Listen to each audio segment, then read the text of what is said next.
بسم اللہ الرحمن الرحیم۔ مادر ملت محترمہ فاطمہ جناح 1964 کے دوران پاکستان میں ایوبی آمریت اپنے عروج پر تھی۔ شخصی آئین کے ذریعے ملک پر بنیادی جمہوریت کے نام پر آمریت کی ایک نئی قسم مسلط تھی۔ کسی میں جرأت نہیں تھی کہ حکمرانوں سے اختلاف کر سکے یا ان کے خلاف آواز اٹھا سکے۔ ان حالات میں ایوب خان نے 1962 میں اپنے ہی دیے گئے آئین کے تحت ملک میں صدارتی انتخاب کا اعلان کیا، جو بنیادی جمہوریت کے نظام میں بالواسطہ طور پر ہونے والے تھے۔ ایسا لگتا تھا کہ شاید کوئی اس انتخاب میں ایوب خان کو چیلنج نہ کر سکے گا۔ اس وقت بظاہر جسمانی طور پر دھان پان نظر آنے والی ایک معمر خاتون محترمہ فاطمہ جناح مزاحمت کی علامت بن کر سامنے آئیں۔ وہ نہ صرف بانی پاکستان قائد اعظم محمد علی جناح رحمۃ اللہ علیہ کی بہن تھی، بلکہ انگریز سامراج سے آزادی اور قیام پاکستان کی جدوجہد میں اپنے بڑے بھائی کے شانہ بشانہ شریک رہیں۔ اسی لیے عوام نے انہیں مادر ملت کے خطاب سے نوازا تھا۔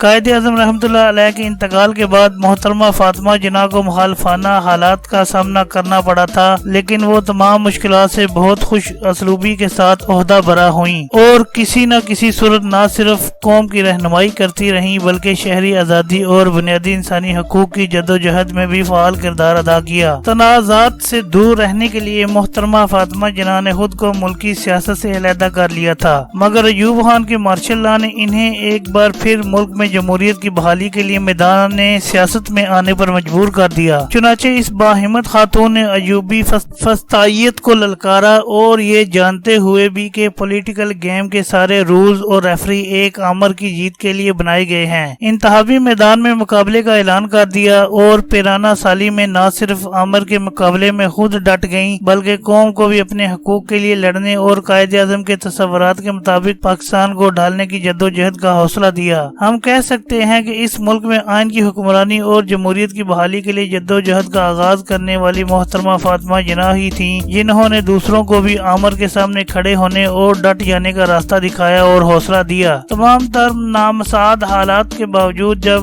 محترمہ فاطمہ جناح نے صدارتی انتخاب میں حصہ لینے اور آمر کا مقابلہ کرنے کا اعلان کیا تو انہیں زبردست پذیرائی ملی اور اپوزیشن کی تمام جماعتوں نے انہیں اپنا امیدوار نامزد کر دیا۔ وہ اپنی انتخابی مہم کے سلسلے میں جب مشرقی پاکستان پہنچی تو عوام نے والہانہ استقبال کیا۔ ان کے ڈھاکہ پہنچنے پر 2.5 لاکھ سے زیادہ افراد ایئرپورٹ پر آئے تھے۔ ڈھاکہ سے چٹاگام تک 293 میل طویل راستے پر لاکھوں افراد ان کی ایک جھلک دیکھنے کے لیے بے چین تھے۔ ان کا ریل کا یہ سفر 22 گھنٹے تاخیر سے مکمل ہوا۔ صدارتی انتخاب میں ایوب خان کا نشانہ گلاب کا پھول اور محترمہ فاطمہ جناح کا لالٹین تھا۔ پورے پاکستان میں گھروں کے دروازوں اور کھڑکیوں میں سرے شام ہی مادر ملت کے انتخابی نشان لالٹین کو روشن کر دیا جاتا۔ خاص طور پر کراچی میں تو محلے محلے گلی گلی میں روشن لالٹینیں گھروں سے جھانکتی دکھائی دیتی تھیں۔ محترمہ فاطمہ جناح نے اپنی انتخابی مہم میں سندھ طاس معاہدے کو شدید تنقید کا نشانہ بنایا اور کہا کہ ایوب خان نے اس معاہدے میں ایسی شرائط تسلیم کر لی ہیں کہ وہ پاکستان کے 3 دریاؤں سے دستبردار ہو گئے ہیں اور ان کا کنٹرول بھارت کے حوالے کر دیا ہے۔ مادر ملت کی للکار کا کیا علم تھا، یہ شاعر حبیب جالب سے سنیے۔ ایک آواز سے ایوان لرز اٹھے ہیں، لوگ جاگے ہیں تو سلطان لرز اٹھے ہیں۔ اگرچہ مادر ملت کو عوام کی اکثریت کی حمایت حاصل تھی، مگر غیر جمہوری حکمرانوں کے طے کردہ قوانین انہیں الیکشن میں کامیابی حاصل کرنے نہ دیتے تھے اور ان پر طرح طرح کے الزام لگائے گئے، یہاں تک کہ ان کی حب الوطنی کو بھی نشانہ بنایا گیا۔ اس کے باوجود ملک کے 2 بڑے شہروں کراچی اور ڈھاکہ میں جہاں خواندگی کا تناسب سب سے زیادہ تھا، محترمہ فاطمہ جناح نے کامیابی حاصل کی۔ الیکشن کے مایوس کن نتائج پر حبیب جالب نے لکھا تھا، دھاندلی دوز دھن سے جیت گیا، ظلم پھر مکر و فن سے جیت گیا۔ یہ محترمہ فاطمہ جناح کا دیا ہوا حوصلہ ہی تھا کہ ان کے بعد بھی عوام اور سیاستدان آمروں کے سامنے کھڑے ہوئے اور ملک میں آئین کی حکمرانی اور جمہوریت کی بحالی کے لیے تحریک چلاتے رہے۔ جہد مسلسل اور پکے عزم کی پیکر محترمہ فاطمہ جناح نے 31 جولائی 1893 کو جناح بھائی پونجا اور ان کی اہلیہ مٹھی بائی کے گھر کراچی کے علاقے کھارا در کے وزیر مینشن نامی عمارت میں آنکھ کھولی۔ یہ اپنے بہن بھائیوں میں سب سے چھوٹی تھیں۔ ان کے سب سے بڑے بھائی محمد علی جناح رحمۃ اللہ علیہ تھے۔ تھے جو بعد میں جنوبی ایشیا کے مسلمانوں کے لیے ایک علیحدہ اور آزاد مملکت پاکستان کے بانی بنے۔ ان سے چھوٹے بھائی احمد علی، بندے علی، رحمت علی اور دو بہنیں مریم اور شیریں تھیں۔ فاطمہ جناح اپنے سب سے بڑے بھائی محمد علی جناح رحمۃ اللہ علیہ سے 17 سال چھوٹی تھیں اور انہی سے سب سے زیادہ مانوس بھی تھیں۔ ان کی تربیت و پرورش میں ان کے بڑے بھائی کا سب سے زیادہ حصہ تھا۔ محترمہ فاطمہ جناح 1902 میں بمبئی کے باندرا کانوینٹ کی طالبہ بنی اور 1919 میں کولکتہ کی انتہائی اعلیٰ و معیاری یونیورسٹی سے ملحق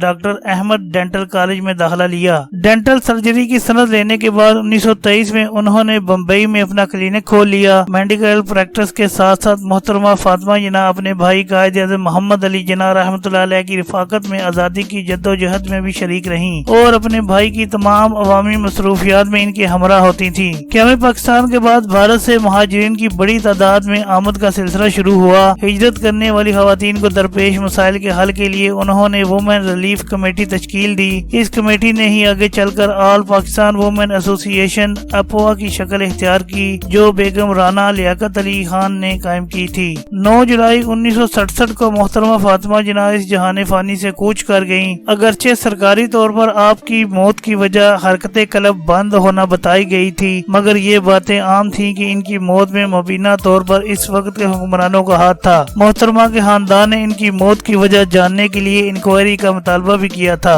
2003 میں آپ کے ایک عزیز اکبر علی پیر بھائی نے محترمہ کی موت کے حوالے سے پیدا ہونے والے تنازع کو پھر زندہ کیا تاہم اس کا بھی کوئی خاطر خواہ نتیجہ نہ نکل سکا۔ محترمہ فاطمہ جناح کے جنازے میں لاکھوں افراد نے شرکت کی۔ عوام کا ٹھاٹھے مارتا ہوا سمندر تھا جو اپنی محبوب رہنما کو ان کے سفر آخرت پر الوداع کہنے آیا تھا۔ یہ جنازہ ملکی تاریخ کے سب سے بڑے جنازوں میں شمار کیا جا سکتا ہے۔ مادر ملت کی تدفین قائد اعظم رحمۃ اللہ علیہ کے مزار کے احاطے میں کی گئی۔ یوں محترمہ فاطمہ جناح خود تو اس دنیا سے رخصت ہو گئیں مگر اس ملک کے عوام اور سیاستدانوں کو جمہوریت، شہری آزادی اور حقوق انسانی کے لیے عملی جدوجہد کا درخشاں راستہ دکھا گئیں۔ جمہوریت کے لیے مردانہ وار جدوجہد پر مادر ملت کو شمع جمہوریت کا لقب بھی ملا۔ ان کے انتقال پر حبیب جالب نے فی البدی یہ اشعار کہے تھے: اب رہیں چین سے بے درد زمانے والے، سو گئے خواب سے لوگوں کو جگانے والے۔ دیکھنے کو تو ہزاروں ہیں مگر کتنے ہیں ظلم کے آگے کبھی نہ سر جھکانے والے۔ مر کے بھی مرتے ہیں کب مادر ملت کی طرح، شمع تاریخ فضاؤں میں جلانے والے۔